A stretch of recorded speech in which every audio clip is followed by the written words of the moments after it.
Кешіруді үйренуге көмектесетін тәсілдер.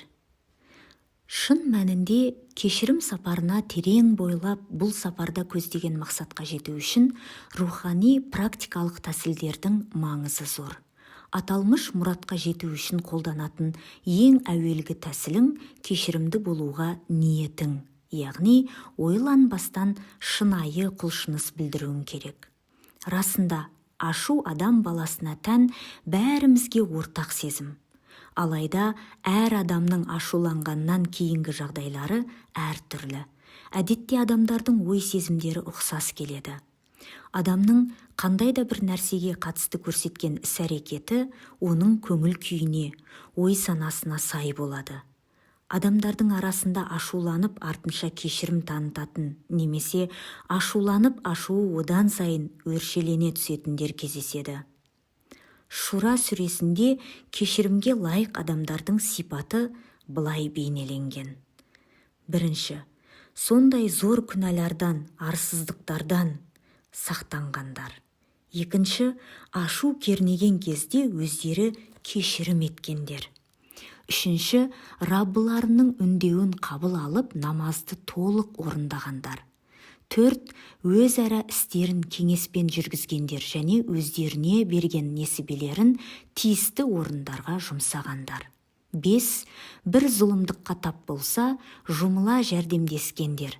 Бір жамандықтың қарымы дәл сондай жамандық болмақ. Сонда кім кешірім етіп жарасса, онда оның сыйлығын Алла береді. Ол қиянатшыл залымдарды жақсы көрмейді. 6.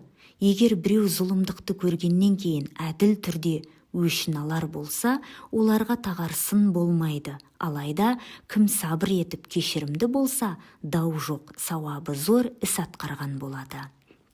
Құран адамға тән сезімдердің ең маңыздысы және күнделікті өмірде жиі бой алдырып қоятын ашу сезімін қалай баяндағанына қарашы.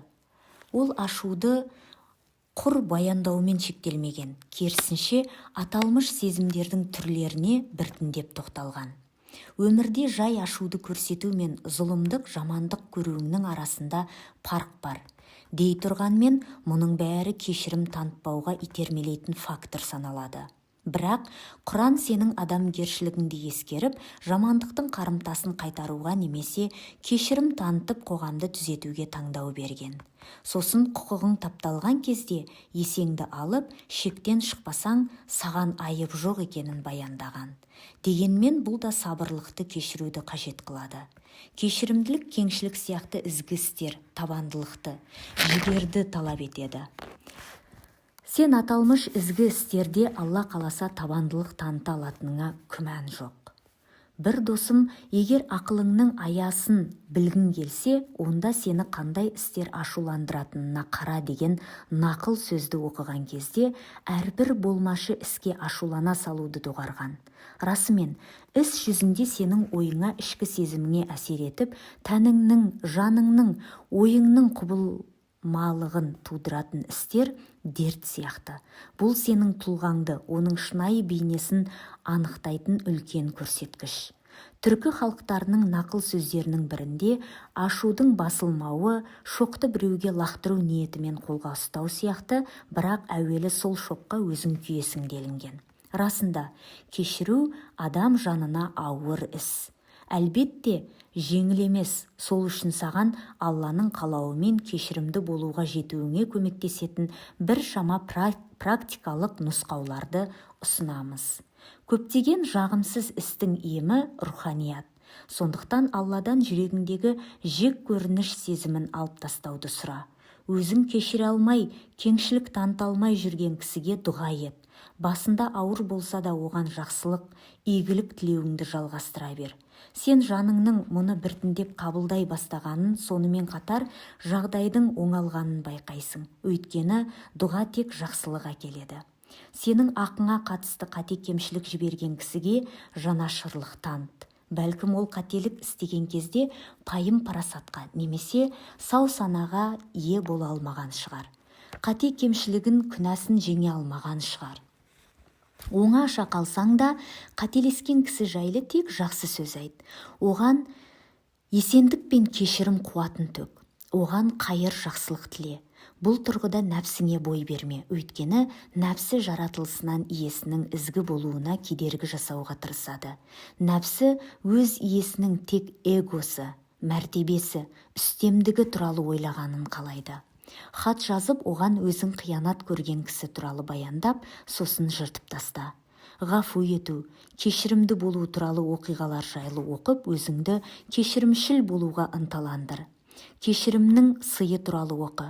Жүрегіңде шаман келгенше реніш, өкпе, ыза сияқты жағымсыз сезімдерді барынша азайтуға немесе мүлдем жоқ қылуға бел буып, таза жүрекпен күн батыруға тырыс.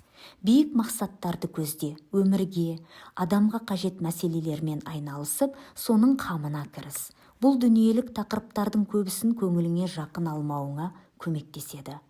Бақытты болудың, көңіліңнің тыныштығыңның, зейініңді таза ұстаудың, өзіңді рухани байытудың, пайдалы нәрсе алудың жолын ізде. Қуатыңды, еңбегіңнің жемісін арттыратын тетіктерді ізде. Ашушаңдыққа, талас-тартысқа бастайтын жолдардың бәрін жап. Мұндай қолайсыздықтарды тудыратын орындардан аулақ жүр. Ешкімге бүлік шығаруға мүмкіндік берме. Оның қасынан кету ең абзал шешім екенін сезсең, сырт айнал. Егер адамдардың орынсыз іс-әрекеттерге баруына әсер еткен себептерді немесе өсіп өнген ортасын, бойыңа сіңген нәрселерді түсінсең, расында олардың ондай іс-әрекеттеріне жауап табар едің. Себеп салдарды түсінген соң, жек көру сезіміңнің орнына сенде мейірім, жанашырлық сезімі пайда болуы мүмкін.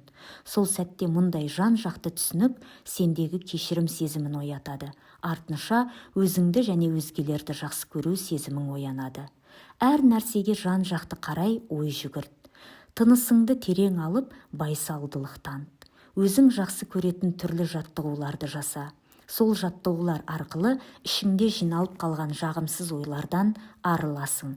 Бұрынғы кездегі кешірмей жүруіңнің салдарын көз алдыңа елестетші. Кешіре алмағаннан ашудың, қайғы мұңының, жан жарасының қанша ұнамсыз әсерін көрдің. Ақиқатына келсек, сен күннен күнге одан сайын жағымсыз әсермен өмір сүруді қаламайсың ғой. Балалардан риясыз жақсы көруді, бірін-бірі шынайы кешіретінін, бір-бірімен риясыз күн кешетінін үйрен. Кешіру сабырлылықты, еңбекті, табандылықты қажет ететіні есіңде болсын. Егін құр дән егу арқылы өнім бермейді. Дән өсіп, тамырын терең жайып, көлеңкелі жайқалған ағашқа айналып, жемісін алғаныңша оны суарып, баптап, үздіксіз қарауың керек.